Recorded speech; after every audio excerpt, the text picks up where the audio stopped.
Hi, welcome back. This is lesson 12 of the VQ workbook number 1. The first word is adulation. Adulation of the fans means flattery and admiration.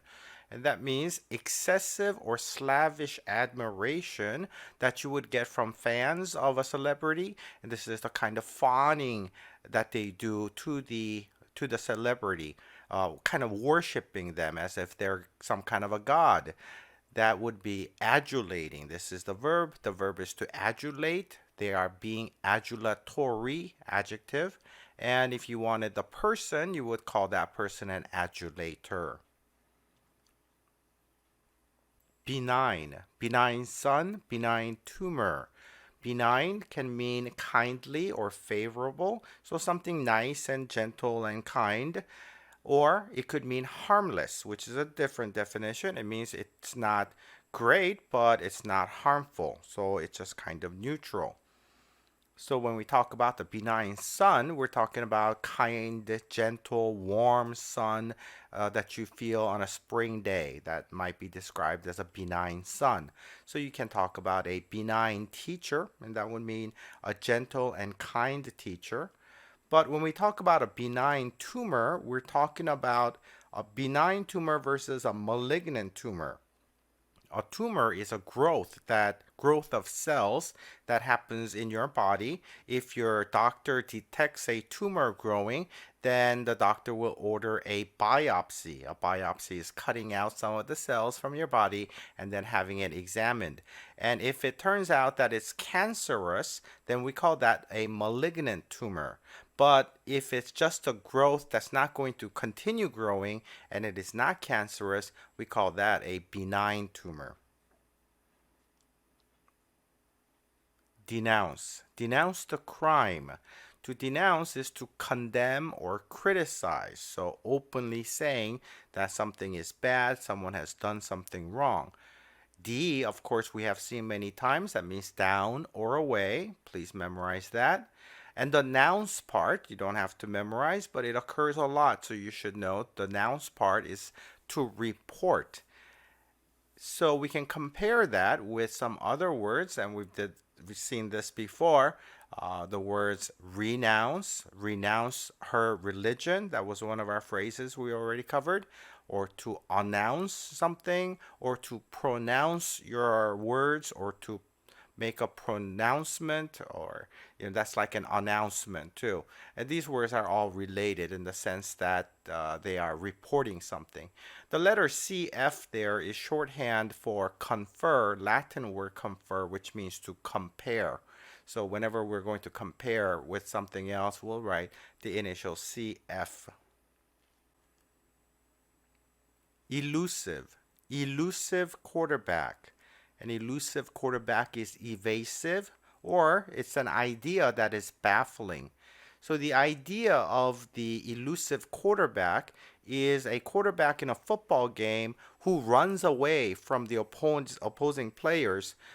The goal of the opposing players is to run after the ball, and the quarterback is the one who has the ball. And so the quarterback is always running away from them. And some quarterbacks are very good at that. They are very elusive, and that means it's very difficult for the other team to catch the quarterback. And so that is physically being hard to catch someone. But when it comes to ideas, we talk about ideas that are hard to grasp. So these are hard to grasp concepts, and they would be elusive ideas, elusive theories, or elusive formulas, things like that. Those are ideas that are hard to understand, hard to catch. Frugality, the frugal gourmet. Frugality is the noun, which means thrift and economy, and which simply means you're saving money. So the word frugal is more often used, I think, the adjective form. It's the same word. So, don't pretend that you saw frugality and you don't recognize frugal, because it's the same word, just different forms of the word. So you should be able to recognize those. The phrase, the frugal gourmet, The word gourmet here means a connoisseur of food and drink, which means someone who is an expert of fine food and loves to dine out, loves to enjoy expensive, fine food or fine wine, things like that. That's a gourmet. So the Frugal Gourmet was a TV show, a cooking show back in 1980s or so. And this is the gentleman in the picture. He was the Frugal Gourmet. The show was called the Frugal Gourmet, and the idea was that he was a chef who makes very expensive and gourmet dishes with very little money. So he was going to teach the audience how to make gourmet food, but while being very frugal at the same time. So you don't need a lot of money to make expensive food. So you need to have that concept, the idea of this TV show and this gentleman in your mind whenever you say frugal gourmet. Otherwise, the word is not just, it's not going to make much sense to you. Indiscriminate. You should read indiscriminately. Indiscriminate means you're choosing things at random in a kind of confused way sometimes. It does come from the word discriminate. And, we've come to a stage where whenever we hear the word discriminate, we only think of racism and bad things. But that's not really the only definition of the word discriminate. Discriminating means that you are distinguishing and separating good things from bad things. For example, you can have a discriminating taste in art, which means that you know how to tell the difference between good art versus bad art. So that's discriminating in a good way. Now, when it comes to books, you can discriminate and say, well, I only want to read romances or I only want to read science fiction. Then you're discriminating. But as young students, we recommend that you read indiscriminately. You should read fiction, nonfiction. Just grab a random book from the library sometimes and read indiscriminately. Misanthrope. Evil misanthrope. Misanthrope is a person. It's a person who hates mankind. And it's easy to see from the roots how that's built because we have mis, which means hate, and anthropos, which means mankind. These two roots are very important. Please do write them down and memorize them. Mis is to hate. Anthropos, mankind. They are used in many other words. The opposite of a misanthrope is a philanthropist. And I think we have seen this word, donation by the philanthropist, right? Phil for love, anthrop for mankind. Someone who loves mankind, so therefore donates a lot of money. The opposite is the misanthrope. Misanthrope hates mankind and wants to destroy the world. Precarious. Precarious investment. That is uncertain and risky. So an investment is when you take your money and you put it, buy some stocks in a company or you put it in the bank or something and you try to make more money from it. And that's an investment. Sometimes you invest in things, you hear about these things of some people investing all their money in certain company and that company went bankrupt, so the people who invested in it lost all their money. So some investments are very safe. If you put money into Amazon or Apple or Samsung, these companies are very stable and so the stock prices are likely to rise but slowly. But if you want something more risky, the payoff is better. So you might invest in some small venture company in the Philippines or something where the stock is only $1 a share and you hope that it's going to go up to $3, $4, $5 a share. Then you are making multiples of your money. That kind of investment can be considered very uncertain, very risky, very precarious. So one example of that is Bitcoin investment you might have heard of. Bitcoin has gone from few cents per coin many years ago, maybe 10 years ago, to tens of thousands of dollars. I think it's about, I don't know, it's like it's gone over $10,000 per coin.